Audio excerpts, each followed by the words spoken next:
muchas veces esta palabra se olvida. Se olvida. Para que esa palabra no se olvide, tiene que quedar grabada en mi corazón. Para que esa palabra no se olvide, por ejemplo, les voy a contar una infidencia que algunos aquí en la iglesia conocen. Cuando Dios nos da una palabra para mi esposa, para mi familia, nosotros procuramos escribirla. Y cuando es una palabra puntual, muy puntual en nuestras vidas, yo por lo general le digo a mi hija, hija, imprímela en un papel bien hermoso, un fondo bien bonito, y le compro un marco y la coloco en mi pared, en mi apartamento. Ya hay muchas, pero muchas palabras que Dios me ha dado.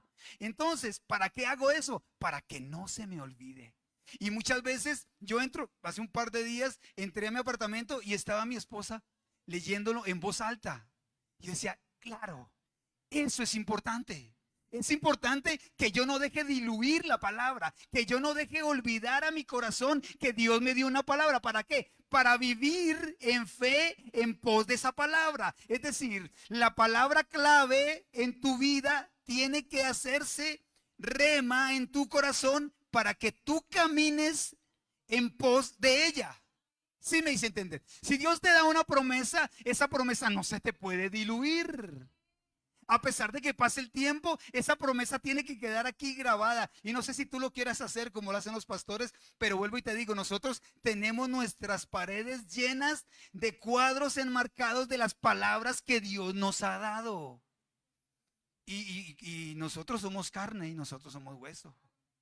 Y a veces vienen las dificultades. Entonces, para que esas dificultades no me hagan diluir ese mensaje tan claro que tuve, tal vez el domingo pasado, tú te fuiste con un mensaje muy claro de aquí de la iglesia, tú te fuiste creyendo absolutamente en lo que Dios nos había dado, pero tal vez el miércoles tuviste una dificultad o el jueves ya la cosa no estaba tan clara y hoy vienes nuevamente con necesidad de escuchar una palabra. Pues déjame decirte algo, vamos a tratar. El Señor, cuando se terminaba el servicio del domingo pasado, yo por lo general comienzo a meditar en la palabra que se dio. Y el Señor me daba una serie de mensajes, tal vez en unas pocas horas, lo que nunca me había sucedido. Una serie de 4, 5, 6 mensajes, no recuerdo en este momento, que están escritos en mi escritorio y que hoy comienzan. ¿Y cuáles son, pastor? Son los enemigos del propósito. Di conmigo, los enemigos del propósito. Es decir, si lo ponemos en palabras más claras, los enemigos de mi fe, los enemigos de la palabra que Dios me dio para que yo caminara en pos a ella o en pos de ella. Los enemigos, las cosas que se interponen en mi vida o que se han interpuesto en mi vida, porque no sé, yo conozco muchos cristianos que llevan muchos años en el evangelio, pero que realmente no han vivido una vida victoriosa. Y Dios nos ha llamado a vivir una vida victoriosa en Él. Dios nos viene a dar vida y vida en abundancia. La vida eterna allá en el cielo, pero una vida abundante aquí en la tierra. Dios quiere darnos una vida de victoria, una vida en la que podamos sobreponernos a las dificultades, sobreponernos aún a nuestra carne, sobreponernos a aquellas cosas entre los enemigos más acérrimos que tenemos para el propósito, están dentro de nosotros. Muchas veces tú y yo somos el principal enemigo para que el propósito de Dios se cumpla en nuestras vidas. Amén. Vamos en el nombre del Señor a identificar los enemigos del propósito y vamos a resolverlos. Di conmigo, resolverlos. Vamos a resolver aquellas cosas que están o que se han interpuesto, que son los enemigos, que muchas veces nosotros los identificamos, pero que no sabemos cómo resolver aquella dificultad, cómo enfrentar a aquel enemigo. Los enemigos para nuestra fe no tenemos que ocultarlos, tenemos que resolverlos. Porque cuando tú ocultas algo, no estás llegando a la raíz, y es lo que el Señor nos ha mandado a hacer nosotros en el ministerio Sanos para Sanar. No llegas a la raíz, sino la tomas por las ramas. Por las ramas. Y tenemos que llegar a la parte profunda, a lo que hace crecer aquello que no nos deja avanzar. Yo no sé si alguno aquí en la iglesia en este momento puede decir, pastor, yo he tratado de avanzar y no puedo. No puedo. Algo se interpone. Siempre hay algo, siempre hay algo, siempre hay un pretexto. Déjame decirte que aquello que tú no enfrentas te va a perseguir. Aquello que tú no enfrentas te va a perseguir. Es decir, a partir de hoy, en el nombre del Señor, y ruego a Dios, le he rogado toda la semana, que sea hoy poniendo una palabra específica a partir de hoy en nuestros corazones. Amén. Para vivir una vida abundante, una vida en victoria. Amén. Gracias, Señor. Muchas gracias, Dios del cielo, mi Señor. Y hoy quiero comenzar con la debilidad a la tentación. Debilidad a la tentación. Alguno, me di cuenta cuando leí esta frase que alguno quería levantar su mano y decir, ese soy yo, pastor. Ese soy yo. Yo soy débil a las tentaciones. Bueno, pues esta palabra es para ti. Esta palabra es para ti. Amén. Gracias, Señor bendito. En el mundo espiritual hay una guerra. Y las guerras se libran a través de tácticas. Miren esto, por favor. Quiero que me sigan. En el mundo espiritual hay una guerra y en esa guerra, como en toda guerra, hay tácticas. Hay tácticas que utiliza Satanás. Hay tácticas que Satanás siempre esgrime para atacar el propósito que Dios tiene con nosotros. Una táctica es la acción que se lleva a cabo para lograr un objetivo. Una táctica en el plano material, entonces, es la acción que se lleva a cabo para ir y atacar un objetivo. Y el objetivo de Satanás somos nosotros los cristianos. Somos los principales enemigos de Satanás. Por eso muchas personas dicen, desde que yo me convertí, mi vida está hecho cuadritos. Claro, no es que tú eres enemigo de Satanás. Inmediatamente tú recibes a Cristo en tu corazón. Inmediatamente tú decides, pasas al altar y dices llorando, a partir de hoy decido apartarme del pecado. Satanás dice, wow, hay que ir contra él. Hay que ir contra ella. Y te conviertes tú en un objetivo militar en el área espiritual. Pero déjenme esgrimir otro término.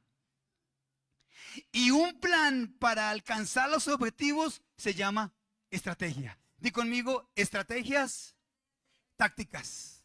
Estrategias y tácticas.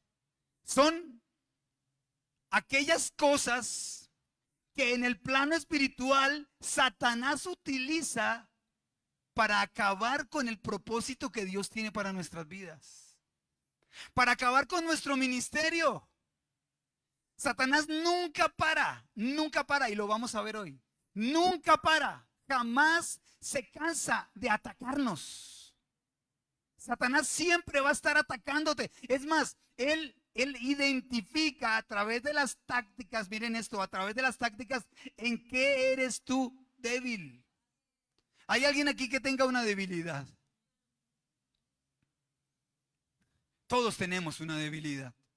Todos tenemos una debilidad. Esta mañana cuando se estaba hablando acerca estaban dando una charla, mis muchachos de alabanza, porque hago un paréntesis, estamos en un tiempo de búsqueda con el Señor y entonces mis muchachos están dando una palabra y luego tenemos un muy buen tiempo de oración. Nosotros estamos aquí reunidos desde las 8 de la mañana, iglesia. Estamos aquí con nuestros muchachos desde las 8 de la mañana. Es decir, ya llevamos 3 horas. Y todos los domingos es exactamente lo mismo. Cuando tú llegas aquí a la iglesia, si llegas en punto, nosotros llevamos aquí 2 horas. Los muchachos llevan aquí 2 horas. Más el tiempo que dentro de la semana, cuando se requiere, ellos utilizan para dar aquí algo con excelencia. Amén.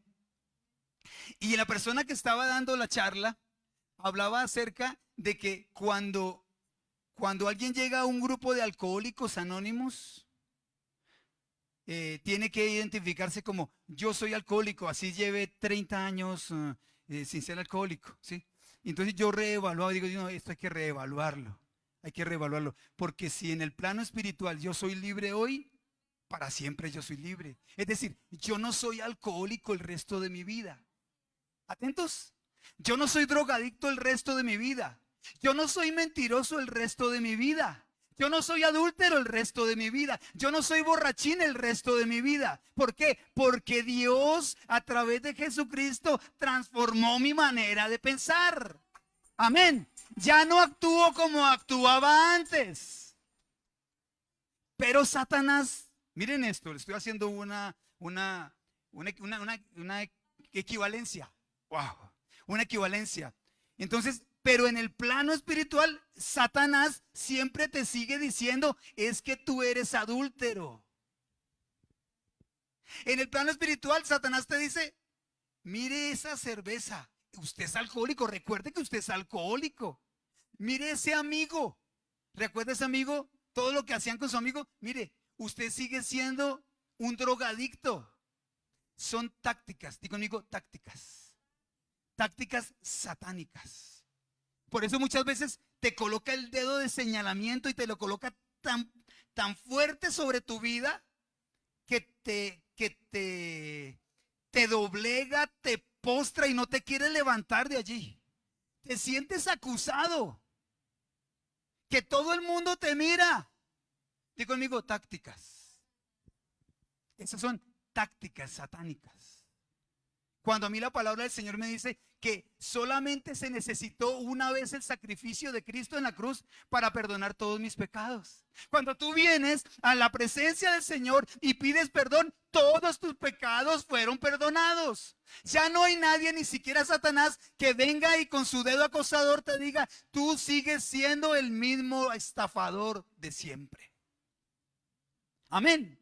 Ok, vamos entonces bien. Espero que me esté yo haciendo entender. En medio de las estrategias y de las tácticas satánicas está uno que es una operación. Atentos a la definición, por favor. Creo que algunos sí lo pueden entender porque son o militares o están o han estado en la milicia y pueden entender esto. Es la operación por la que un grupo armado rodea un emplazamiento enemigo, impidiendo la entrada y salida del mismo. Esa es una estrategia militar. Y es una estrategia que Satanás utiliza. Miren esto, vamos entonces a ponerlo en palabras más entendibles. Esta estrategia satánica es aquella que Satanás utiliza o que se utiliza, empecemos por el plano material, por la guerra. Es una estrategia que se utiliza como una táctica de guerra para no dejar entrar y salir a alguien de un lugar específico. Esa táctica se llama el asedio. Para los que están tomando apuntes, asedio se llama eso. Es la táctica militar y que la que utiliza Satanás para rodear. Es el asedio que utiliza Satanás para rodear tu casa, para rodear tu ministerio, para rodear tu familia, para rodear tus bienes, para rodear la palabra que hace 8 días era tan profundamente enquistada en tu corazón y que hoy se está diluyendo. Mira, estamos hablando de solamente 8 días. Imagínate si hablásemos de, no sé, de 1 año, de 2 años, de 3 años o más tiempo. Es lo que quiere Satanás a través del asedio, y lo vas a ver ahora claramente, quiero explicártelo claramente, a través del asedio, que tú te olvides de las promesas divinas, que tú te olvides de lo que Dios tiene para ti. Yo creo que la mayoría de las personas que están en este recinto saben lo que Dios quiere para sus vidas. ¿Quién no sabe lo que Dios quiere para ustedes? No sabe. Yo creo que todos lo sabemos. Todos sabemos qué quiere Dios para nosotros. Si tú lees la palabra y eres un asiduo lector de la misma, puedes entender que Dios tiene para ti muchísimas bendiciones. Que no está bien que tú vivas una vida de fracasos. Aló, aló, aló. Dios no quiere que tú vivas una vida fracasada. Dios no quiere que tú vivas una vida llena de desgracias. Dios no quiere que tú vivas una vida en la que por ratos sí y por ratos no. Dios quiere que vayamos directico hacia el propósito que Dios tiene hacia nosotros. Amén. Di conmigo, asedio. Quiero ejemplificártelo con un pasaje que está en Segunda de Reyes y el capítulo 25. Vamos a leer los primeros 7 versículos de este capítulo. Primera de Reyes, capítulo 25. Creo que es uno de los pasajes, hay más, pero es uno de los pasajes que nos puede dar un ejemplo de lo que es el asedio. El asedio que Satanás monta en contra del cristiano. Yo no sé si alguno de ustedes se ha visto asediado por Satanás. Hace unos meses estaba yo en el Cisga y estaba orando, como siempre cuando me voy para allá y tengo mi tiempo con Dios a solas. A veces dedico 8 días para buscar a Dios, Él y yo solamente. Y estaba yo orando cuando sentí una presencia demoníaca que estaba por el lado derecho mío. Esto no lo sabía nadie hasta meses después que se lo pude comentar a mi esposa. No sé por qué no se lo comenté, pero fue una cosa impresionante. Vino esa presencia demoníaca, yo sabía que era un demonio que estaba allí y sentí una sensación que jamás en mi vida había sentido, porque a mí ese tipo de cosas no me intimidan. A mí Satanás no me intimida. Ese día fue tan evidente, ese día fue tan vívido que se me erizaron todos los vellitos de mi cuerpo. Fue una cosa impresionante. Quise gritar, pero no me salió un grito. Bueno, pasó la oración, pasaron los días, pasaron las semanas y comenzaron a ver algunas cosas en el ministerio, comenzaron a ver algunas cosas en mi casa y finalmente después de algunos meses se lo comenté a mi esposa. Pero también cuando se lo comenté a ella, Dios, cuando yo estaba hablando con ella, me dio la estrategia. Mira que hay una estrategia demoníaca y hay una estrategia espiritual. Y el Señor me dijo, cuando yo le estaba hablando a mi esposa, me dijo, dale 7 vueltas a tu casa en oración. Eran, no sé, era noche, ya era noche. Es más, ya venía para Bogotá nuevamente. Y el Señor me dijo, tómate tu tiempo y dale 7 vueltas a tu casa. Inmediatamente yo me puse la armadura, inmediatamente tomé la autoridad en Cristo y le di 7 vueltas a mi casa. Y me dijo el Señor, ya. Ah, Señor, tan sencillo. Pero estaba trayendo una serie de inconvenientes. Mira esto. Las estrategias espirituales tienen que contrarrestarse con estrategias espirituales. Es decir, hay una riposta. Encontré un término, riposta. No sé si alguna vez ustedes lo escucharon. Yo lo escuché en el boxeo antiguo. Y dice la Real Academia de la Lengua que la riposta es contradecir, miren esto, contradecir con argumentos. Contradecir con argumentos lo que otro dice. Me voy a quedar con tu casa, Satanás, tú eres mentiroso. Mis hijos son guardados por la sangre de Cristo. Mi hogar está cubierto bajo las alas de mi Señor. Te voy a quitar tus finanzas, Satanás, tú eres mentiroso, porque eso me lo regaló a mí el Señor y tú no tienes autoridad sobre mi vida. Las amenazas, las estrategias espirituales de Satanás tienen que ser combatidas con estrategias espirituales de nuestra parte. Tienes que ripostar, y ripostar es argumentar. No te puedes quedar callado, no te puedes quedar quieto, no puedes guardar silencio, no puedes esperar que las cosas sucedan. Tienes que hacer algo. Dile a la persona que está a tu lado, haz algo, por favor. Haz algo, por favor. Si Satanás está robando tu economía, haz algo, por favor. Satanás está atacando a tus hijos, haz algo, por favor. Satanás quiere acabar con tu hogar, haz algo, por favor. Amén. Gracias, Señor, por las estrategias. Gracias, Dios del cielo, porque podemos, Dios de la gloria, esgrimir nuestras armas, Padre maravilloso. Y nuestras armas son espirituales y poderosas en Dios para la destrucción de fortalezas. Amén. Aleluya, gracias, Señor.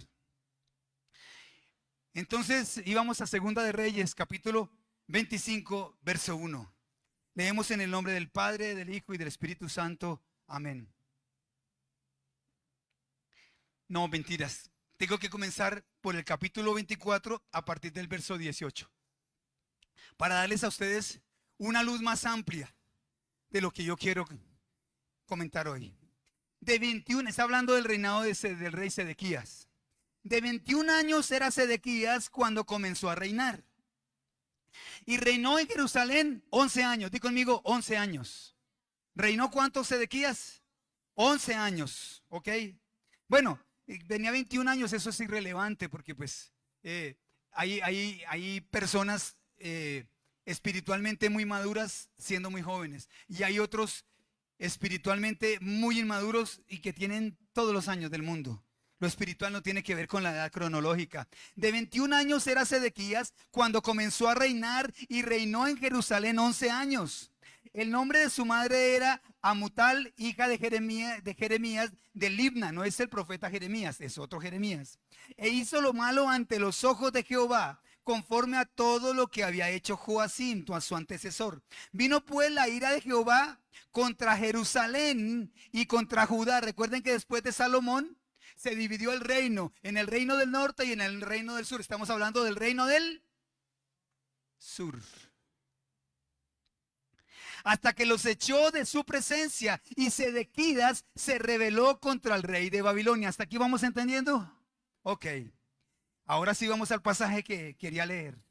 Aconteció a los 9 años de su reinado. ¿Cuántos años reinó? ¿Y a qué año sucedió esto? Ok. En el 9º año de su reinado, en el mes 10º, a los 10 días del mes, que Nabucodonosor, rey de Babilonia, vino con todo su ejército contra Jerusalén y la sitió y levantó torres contra ella alrededor. Y estuvo la ciudad sitiada hasta el 11º del rey Sedequías, hasta el año 11º del rey Sedequías. Es decir, vino un ataque en el año 11º. Vino un ataque en el año 9º. Y este ataque duró hasta el año, es decir, duró 2 años. Atentos a estos, por favor. Parece una clase de párvulos, pero quiero que estén atentos a esto. Duró 2 años el ataque. ¿Cómo se llama la estrategia de Satanás? Asedio. El asedio no se da de la noche a la mañana. El asedio no se da en un instante. El asedio toma tiempo. Atentos a esto. Toma tiempo. Satanás no se cansa de asediar tu vida. Satanás no se cansa de asediar tu familia. Él tiene tal vez una de las únicas virtudes que tiene Satanás, que es paciente. Y te espera. Y te asedia. Y te lo dice una vez, y te lo dice otra vez, y te presenta cosas bonitas hoy, tal vez dentro de 8 días. Y como el propósito que Dios fijó en tu corazón se va diluyendo, entonces a medida que el propósito se va diluyendo, la voz de Satanás se hace más fuerte. Porque el propósito se va diluyendo. Y cuando tú te olvidas del propósito, entonces Satanás te habla más fuerte aún al oído. Y allí cumple su propósito el asedio. ¿Cuántos años duró el asedio? Ok, 2 años. 2 años, ¿estoy bien? Y estuvo la ciudad sitiada hasta el año 11º del rey Sedequías. A los 9 días del 4º mes prevaleció el hambre en la ciudad. Claro, estaba asediada. Imagínate una ciudad cercada por 2 años. Poco a poco se fueron agotando los víveres.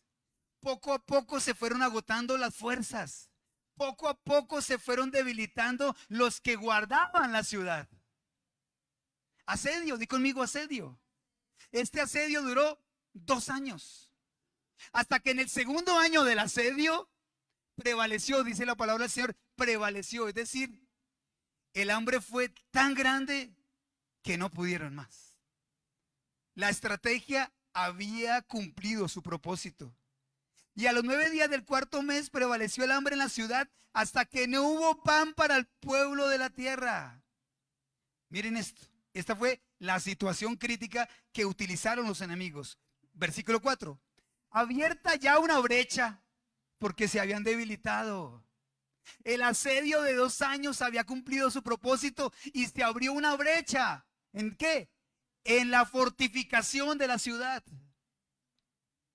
Se abrió una brecha en el muro que se había puesto. Se abrió una brecha en los vigilantes que estaban como atalayas y que estaban dispuestos a defender a los que estaban dentro. ¿Sabes? Tú y yo somos esos vigilantes. Tú y yo somos aquellos llamados a vigilar el muro. Hay un muro, hay un cerco alrededor de nuestras casas. Hay un muro, hay un vallado, hay muros, murallas. Cuando oramos aquí en la iglesia, colocamos muros, murallas, antemuros, barreras, favoreciendo nuestras casas.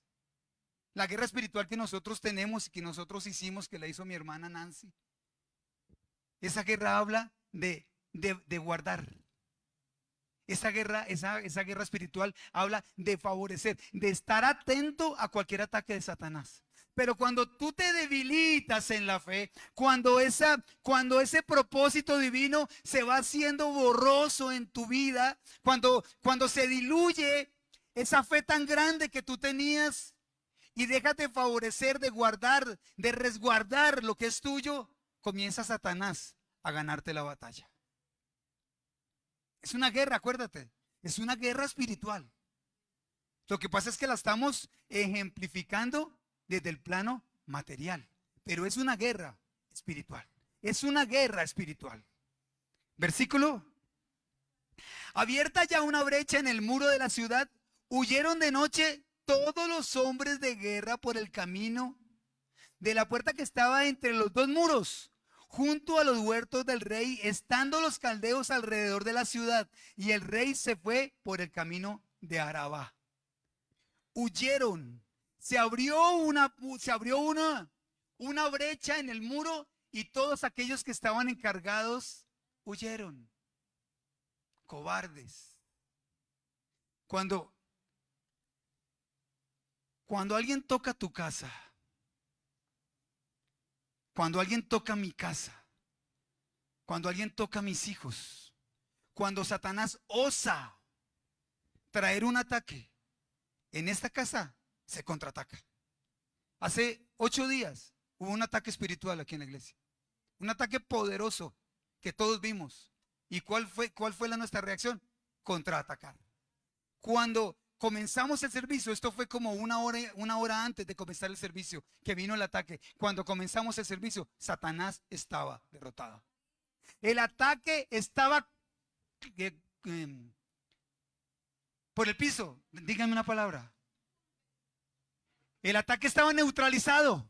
El ataque estaba neutralizado. Satanás no pudo porque estábamos atentos, los que debemos estar atentos, para que Satanás no tomara fuerza y nos hiciese una brecha en el muro y quizás qué cosa hubiera sucedido.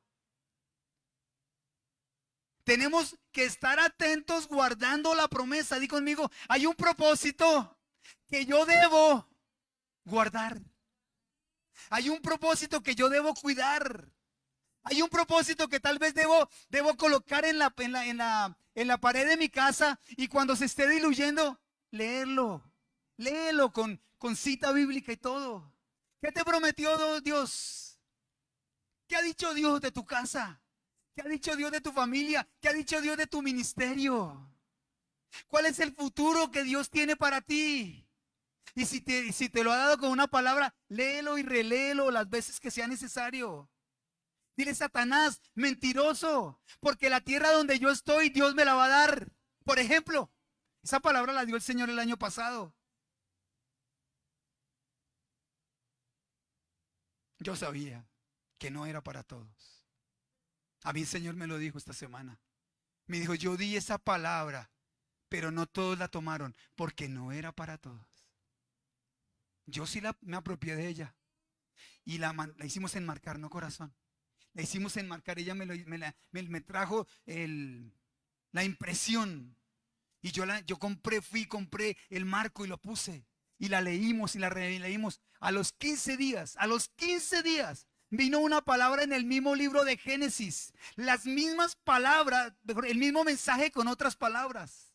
Es decir, había una confirmación. Dios estaba confirmando la palabra. ¿Para quién? Para los que la tomamos. Entonces, ¿qué hice? Volví y le dije a mi hija, por favor, imprímemelo. Volví y le puse un marco y está en la pared de mi casa.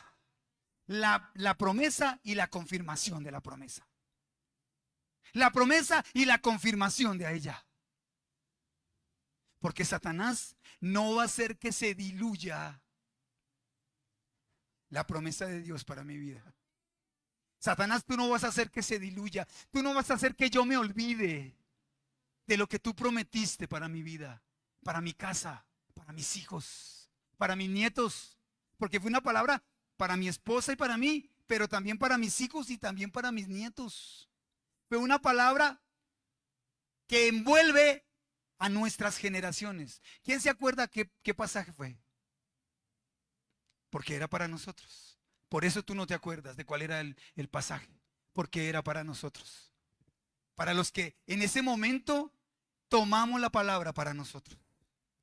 Es pues la fe, la certeza de lo que se espera y la convicción de lo que todavía no es. ¿Quieres que la repitamos? Es pues la fe. Repítela conmigo. Es pues la fe, la certeza de lo que se espera y la convicción de lo que no se ve. Amén. Es decir, yo tengo que recibir la palabra con toda la certeza de que esa palabra se va a cumplir para mi vida. No importando el tiempo que tome, ni el tamaño de la promesa, porque hay palabras, hay promesas que son tan grandes, tan extensas, tan maravillosas, que muchos dudan en que sea verdad. Muchos dudan en que se va a cumplir esa promesa. Pero yo tengo que creerla para poder recibirla. Amén. Gracias, Señor. Amén. Tú eres bueno. Vamos en el versículo 4 finalizando. Vamos al versículo 5. Miren esto. Es decir, vemos entonces nosotros que hubo, pongámoslo, reunamos los dos conceptos. Hubo una promesa que era la que estaban guardando allí dentro de los muros. Hubo un asedio de Satanás, es decir, el ataque, la estrategia satánica. Y finalmente cedieron los que estaban guardando el muro. ¿Qué sucedió? Vamos a ver las consecuencias de lo que sucedió cuando los que guardan el muro se debilitan en su labor. Dice así: y el ejército de los caldeos siguió al rey. Recuerden que todos huyeron. Los que estaban, el ejército que estaban guardando la ciudad, huyeron. Y el ejército de los caldeos siguió al rey y lo apresó en las llanuras de Jericó, habiendo sido dispersado todo su ejército. Preso pues el rey, le trajeron al rey de Babilonia en Ribla y pronunciaron contra él sentencia. Miren lo que sucedió en el verso 7. Degollaron a los dos hijos de Sedequías en presencia suya. Es decir, su familia cayó en el asedio. Y a Sedequías le sacaron los ojos y atado con cadenas lo llevaron a Babilonia. Pero miren esto, no todo termina allí. Vamos a Jeremías capítulo 52. Jeremías da otra visión más amplia. Pueden leerlo si ustedes quieren en sus casas. Jeremías da una visión de este episodio, pero él la da con más detalles. Miren lo que dice el verso 11.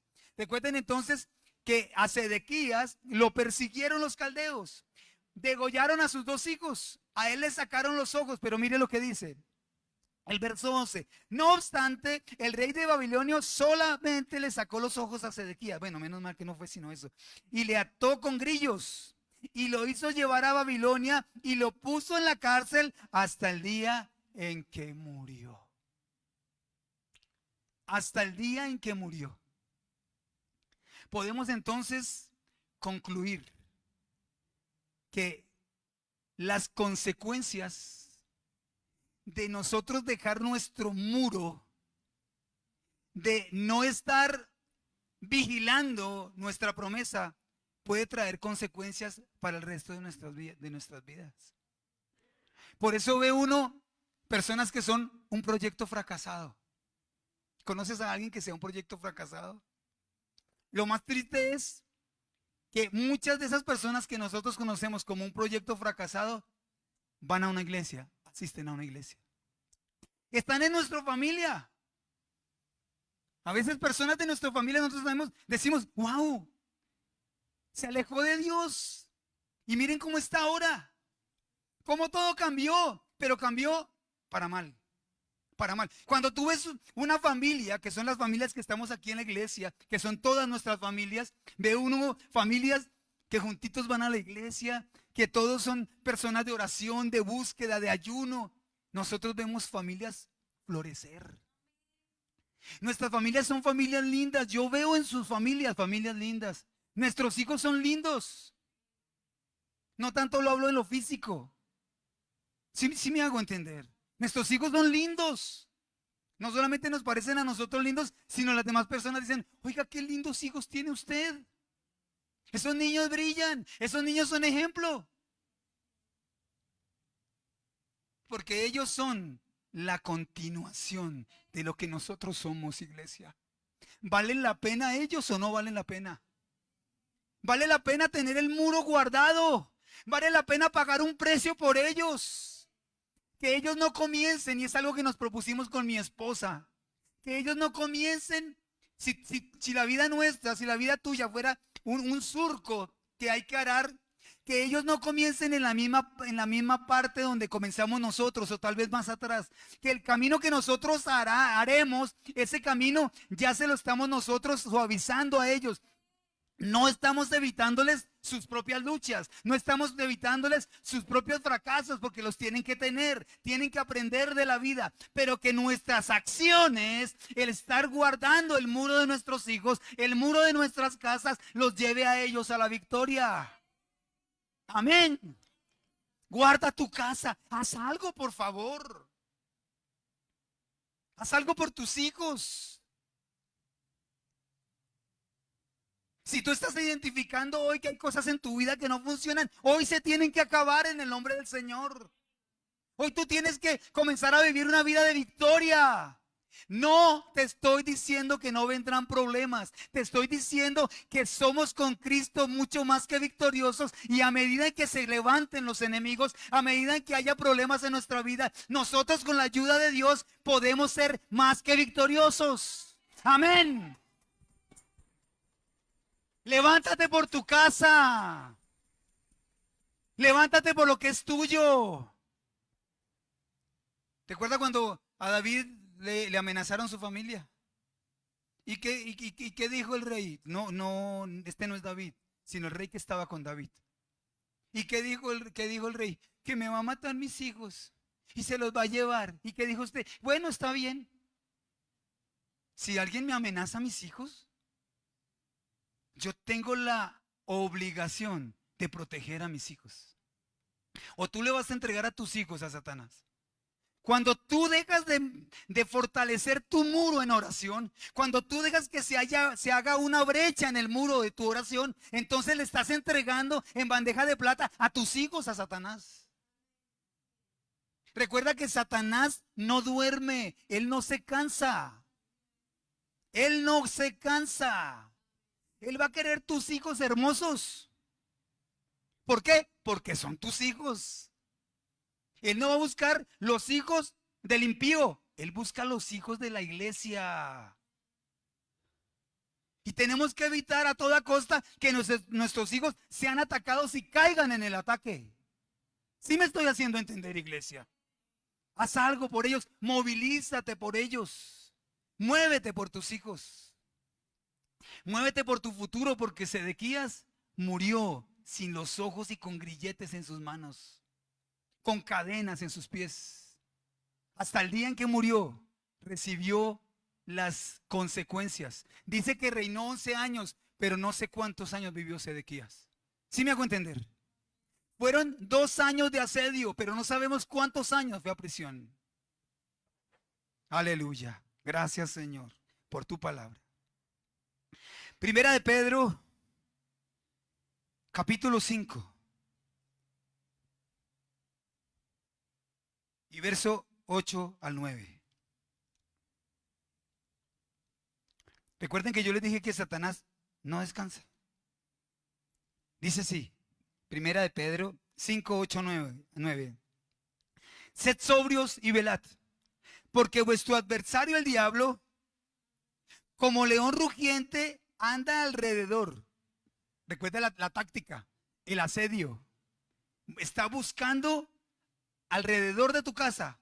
Está buscando alrededor de tus hijos. Está buscando alrededor de tu familia. Está buscando alrededor de tu ministerio.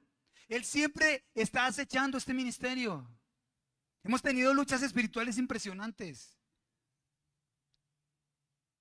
Hemos visto servicios que antes de comenzar un servicio, las ventanas de esta iglesia no caben las moscas. Los gusanos caminan por todo lado. Esos son ataques espirituales. Pero cuando fue mi esposa la última vez a los Estados Unidos, no, las 2 veces anteriores a los Estados Unidos, un profeta vino y le dijo, está sucediendo esto y esto y esto y esto en tu iglesia, pero como han resistido, eso se acabó. ¿Por qué se acabó? ¿Qué es la resistencia? Una táctica. Yo debo resistir. ¿Resistir a quién? A Satanás, que está rodeando mi ministerio. Yo no me puedo cansar. Imagínate que un día dijéramos, no vamos a ayunar más por esto. Nos ganaron las moscas. Nos ganaron los que invocan los espíritus inmundos en contra de aposento de restauración. No, duramos años en esto. Años, iglesia, años. Muchos de ustedes se están enterando hasta hoy que duramos años orando, guerreando, haciendo batalla espiritual. Hasta que un día, vuelvo y lo repito, un pastor que no nos conoce le dijo a mi esposa, hoy se acabó, porque Satanás se debilitó. Y eso tiene una palabra, ya te la voy a enseñar. Amén. Entonces, sed sobrios y velad, porque vuestro adversario el diablo, como león rugiente, anda alrededor buscando a quien devorar. Pero miren lo que nos dice. Verso 9, al cual, es decir, a ese Satanás, debemos resistir nosotros firmes en la fe. Parados firmes en la brecha, en el surco. Parados firmes para que Satanás no nos gane. Para que Satanás no tome posesión de nuestro territorio. Yo no entiendo mucho de estas cosas militares, pero lo que medio entiendo es que el que cede un poquito, el otro gana el territorio. Y se va apoderando del territorio. Lo estamos viendo nosotros en la guerra de Rusia y de Ucrania. ¿Han visto ustedes? Tal ciudad. ¿Sí? Esa ciudad fue tomada por los rusos. La otra ciudad fue tomada por los ucranianos. Y poco a poco van tomando territorio, poco a poco van tomando territorio, hasta que este territorio tiene que cederse totalmente. Que parece que es lo que va a suceder con el gobierno de Trump. Y parece que también, esto es algo apocalíptico que estoy estudiando, y dentro de poquito tenemos unos buenos mensajes sobre escatología nuevamente, porque yo creo que lo tenemos olvidado, ¿cierto? Tenemos que hablar nuevamente de escatología. Y no sabemos si de pronto con la amenaza de Trump con el canal de Panamá, entonces China se va a tomar Taiwán y cada uno va a tomar lo que quiera. Imagínense ese mundo, cómo va a cambiar. ¿Sabes por qué? Porque la geopolítica del mundo tiene que cambiar para que Ezequiel capítulo 38 se cumpla. Amén. Todo tiene una razón. Nada se escapa a la voluntad del Señor. Bueno, después de este anuncio, continuemos. Entonces, el asedio necesita una contrarrespuesta, un contraataque que es la resistencia. En Mateo capítulo 3 vemos nosotros el ejemplo más grande que nos dejó el Señor Jesucristo. Y fue comenzando su ministerio. Recordemos que Él fue bautizado y después de que fue bautizado por Juan, miren esto que sucedió. ¿Por qué hago mención a esto? Porque cuando nosotros tenemos un logro, solemos confiarnos, relajarnos, ¿sí? Obtuvimos un logro. Yo lo he vivido en el plano espiritual. Cuando tenemos una actividad, cuando tenemos un evento en la iglesia y ha sido algo muy grande, un ayuno largo, etcétera, etcétera, etcétera, viene Satanás y nos ataca. Porque venimos llenos de unción, primero. Y segundo, porque tendemos a vivir, miren esto, iglesia, por favor, pónganme atención todos. Tendemos a vivir de los éxitos pasados. Tendemos a vivir del fuego que tuvimos. Y ahí por eso hay mucha gente que tú escuchas y la gente dice, no, si es que en 1964 yo fui profesora de niños y tenía 30 niños en mi clase y hoy no voy a la iglesia. ¿De qué te sirve, por favor? ¿De qué te sirve eso? Yo he escuchado gente que dice, no, si yo conozco al pastor no sé qué, si yo he estado con no sé quiéncito, si yo... Bueno, ¿de qué te sirve eso si hoy no eres nadie en el plano espiritual? No estoy despreciando a nadie, pero sí estoy diciendo que hoy la vida espiritual se nutre todos los días. Es decir, todos los días tenemos que estar de victoria en victoria, porque Satanás no descansa. Todos los días Satanás anda como león rugiendo buscando a quien devorar. Y como en el plano de las guerras, Satanás también busca al más débil. Si tú le demuestras una debilidad a Satanás, por allí te va a atacar. Recuerda que la brecha fue hecha en el muro porque los soldados se descuidaron. Amén.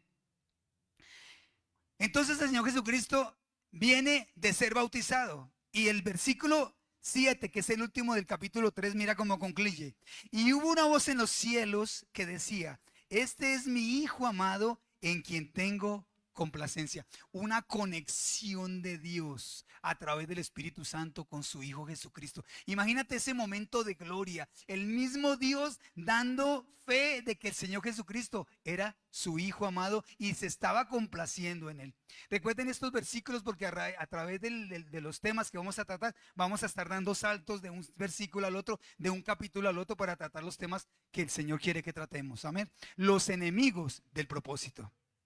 Ok, y miren lo que dice el capítulo 4. Entonces, Jesús fue llevado por el Espíritu al desierto para ser tentado por el diablo. Y después de haber ayunado 40 días y 40 noches, tuvo hambre. Y vino a él, ¿quién? El tentador, es decir, vino el príncipe de las estrategias espirituales para atacarlo. ¿Por qué? Porque lo vio débil 40 días y 40 noches sin probar bocado. Estaba débil en su carne. Miren esto, estaba débil en su carne. Los que hemos ayunado, no sé si aquí ustedes son ayunadores. Esta iglesia por lo general ayuna 3 días. Hemos ayunado 7 días, hemos ayunado 14 días. ¿Te sientes tú débil en la carne, pero fuerte en el espíritu? Comienzas tú a percibir las cosas espirituales que no percibías antes. Tus oídos espirituales se agudizan. Comienzas a ver cosas en el espíritu. Aún a percibir olores en el espíritu. Yo no sé quién sabe a qué huele el Espíritu Santo. Yo te puedo decir que huele a flores. Yo te puedo decir que huele a flores. Y ningún aroma de ninguna flor yo he sentido y he percibido como el aroma del Espíritu Santo. No sé si tú sepas, cuando el Espíritu Santo pasa cerca de ti, ¿cómo se siente? Se siente como un viento suave. Y tú sientes que es tu amado Espíritu Santo. Y estando el Señor Jesucristo, el mismo Señor Jesucristo, después de un ayuno de 40 días, que fue llevado por el mismo Espíritu al desierto, vino el tentador y le dijo, si eres hijo de Dios, di que estas piedras se conviertan en pan. Debilidad, ataque. Estrategia, ataque. Él respondió y dijo, escrito está. No solo de pan vivirá el hombre, sino de toda palabra que sale de la boca de Dios. Recuerda que la respuesta es contradecir con argumentos lo que otros dicen. Entonces el diablo le llevó a la santa ciudad y le puso sobre el pináculo del templo, sobre la parte más alta. Y le dijo, si eres hijo de Dios, échate abajo, porque escrito está, a sus ángeles mandará acerca de ti, y en sus manos te sostendrán para que no tropieces con tu pie en piedra. Ataque, resistencia. Ataque, resistencia. Jesús le dijo, escrito está también, no tentarás al Señor tu Dios. Otra vez le llevó el diablo a un monte muy alto y le mostró todos los reinos del mundo y la gloria de ellos. Y le dijo, todo esto te daré si postrado me adorares. Entonces Jesús le dijo, vete. Di conmigo, vete. Di conmigo, vete, Satanás. Vete, Satanás. Porque escrito está, al Señor tu Dios te adorarás y a Él solo servirás. ¿Qué ocurrió entonces? El diablo entonces le dejó y he aquí vinieron ángeles y le servían. No desmayes porque Satanás anda rodeando tu casa buscando por qué hendidura se mete y devorar tu casa. Pero escrito está también que debemos resistir al diablo y él huirá de nosotros. Tienes que resistir el ataque. Nadie está exento de los ataques de Satanás. Pero tienes que resistir, iglesia. Ponme atención a esto que te voy a decir. ¿Cuáles son las cosas que te han llevado a tropezar? A esas cosas tienes que resistir. Me decía el Señor, dile a la iglesia que resista los embates de Satanás, que resistan sus pensamientos. Satanás quiere atacar tus pensamientos. Satanás quiere atacarte a través de ti mismo. Cuando te veas pensando cosas que no debes, ataca tus pensamientos. Dile, Satanás, tú no tienes cabida en mi mente. Aleja de tu vida aquellas cosas que te dan bipolaridad. No seas bipolar espiritual. Algunos me dirán, pastor, yo no estoy loco. No, tú lo que tienes es que contrarrestar aquellos sentimientos. ¿Cómo nosotros entonces contrarrestamos aquellas cosas en las que hemos caído consuetudinariamente? Me dice la palabra del Señor en Timoteo capítulo 1, verso 7. Regálamelo por favor en traducción viviente, hijo. Primera de Timoteo 1:7. Entonces es segunda de Timoteo 1:7. Porque no nos ha dado Dios espíritu de cobardía, sino de poder, de amor y de dominio propio. Es con el dominio propio que nosotros podemos atacar, contrarrestar el asedio de Satanás. Es con el dominio propio. Pastor, ¿y qué es el dominio propio? Mira, te voy a dar unas definiciones que hice para que sean como más claras. Es la capacidad de controlar las emociones y tomar decisiones correctas. Eso es dominio propio. La capacidad de controlar las emociones y tomar decisiones correctas. Es la capacidad, a través del dominio propio, el Espíritu Santo te permite tomar las decisiones correctas en el momento crítico, porque por lo general tomamos la peor decisión en el momento crítico. Es que mi esposa me peleó. Esta semana nos enteramos de una pareja que peleó. ¿Y cuál fue la solución más cerquita, más cortica, más a la mano, más fácil, menos sabia? Me tomé una botella de vino. Esa fue la solución de ella. Fue que él me buscó. Me tomé una botella de vino.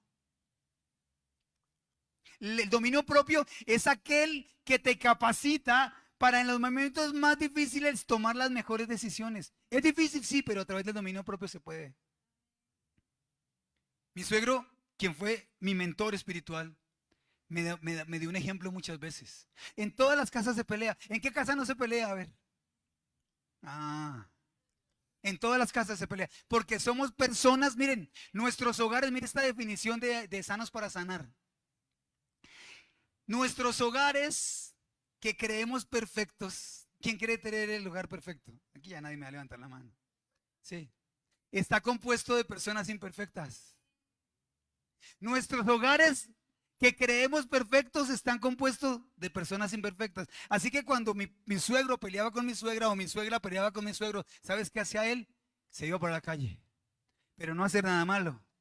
Se iba y visitaba a alguien de la iglesia. Cuando volvía silbando una canción cristiana. ¿Quién pelea con alguien que no quiere pelear? Nadie. Para pelear se necesitan Ok. ¿Qué vas a hacer entonces con tu dominio propio cuando alguien quiera pelear en tu casa? Silba canciones cristianas. Pon música cristiana en tu casa. De pronto esa persona con la que peleaste va a decir, puso esa música para ofenderme. Apaga entonces la música y vete para la calle, vuelves al ratico y ya ha pasado todo. El dominio propio es lo que nos capacita a través del Espíritu Santo para tomar las mejores decisiones en los peores momentos. Pero mira otra decisión, por favor. Es la capacidad que desarrolla el ser humano que le permite controlar su comportamiento. Otra definición, la capacidad que nos permite dominar nuestros pensamientos y emociones, por lo tanto, nuestras acciones. Repito las decisiones, las definiciones para los que están tomando apuntes. Primera definición, capacidad de controlar las emociones y tomar las decisiones correctas. Segunda definición, capacidad que desarrolla el ser humano que le permite controlar su comportamiento. Capacidad que desarrolla el ser humano que le permite controlar su comportamiento. Y tercera definición, capacidad que nos permite dominar nuestros pensamientos, creo que en esto se resume todo, y emociones, por lo tanto, nuestras acciones. Sentimientos, emociones, acciones. Si tienes desarrollado el dominio propio, entonces vas a poder sortear todas aquellas cosas. ¿Cómo se desarrolla el dominio propio? A través de las dificultades, iglesia. Lamento decírtelo. Por eso, y esto es muy importante, hablando de nuestros hijos bellos. Por cierto, no soy ni el abuelo ni el papá de él, ¿no? No es que estoy diciendo que sea bonito porque... No, no, no, no, no. Es más, no me parece bonito. Pero dando como un ejemplo de nuestros hijos bellos, no le evites a tus hijos bellos el dolor, iglesia. ¿Qué tal, papás?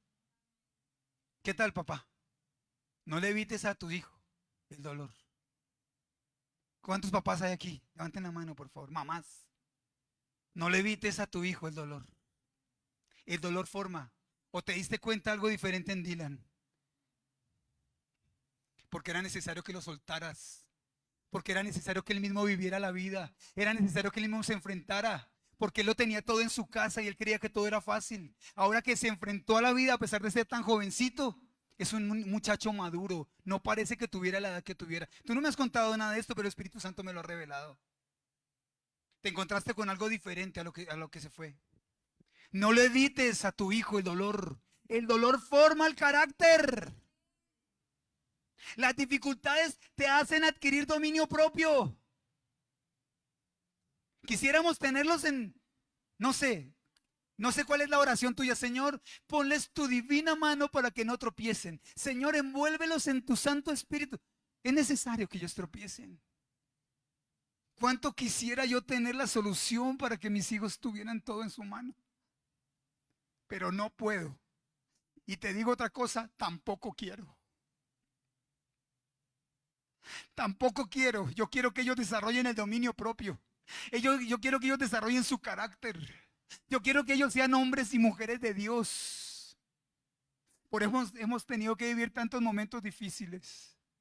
Por eso a veces la gente dice, Señor, pero yo no entiendo qué está pasando en mi vida. Yo no entiendo este momento de dificultad. Dios está formando tu carácter, Dios está formando el dominio propio en ti. ¿Para qué? Para que todo aquello que en el mañana, en el futuro quiera atravesarse o atacar el propósito de Dios en tu vida, tú tienes el dominio propio y con el dominio propio tú le puedes decir a tus mismos pensamientos, a tus mismos sentimientos, actúa de la mejor manera. Amén. Cierra tus ojos, por favor. Yo quiero orar a Dios.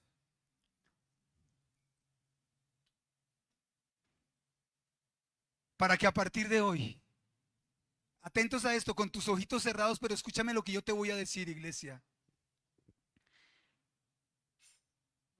Para que a partir de hoy tú le sepas decir a tus pensamientos, Aquellos que te dicen, ve y haz lo malo. Que tienen que estar controlados bajo el poder del Espíritu Santo. Para que a partir de hoy tú le puedas decir a aquel amigo que te hace una llamada y te hace salir del propósito divino, por el cual has caído tantas veces en pecado, a partir de hoy le digas, no me vuelvas a llamar. ¿Sabes una cosa, iglesia? Para poder desarrollar una vida de bendición, un ministerio de bendición, muchas veces tenemos que alejarnos de personas que no nos convienen.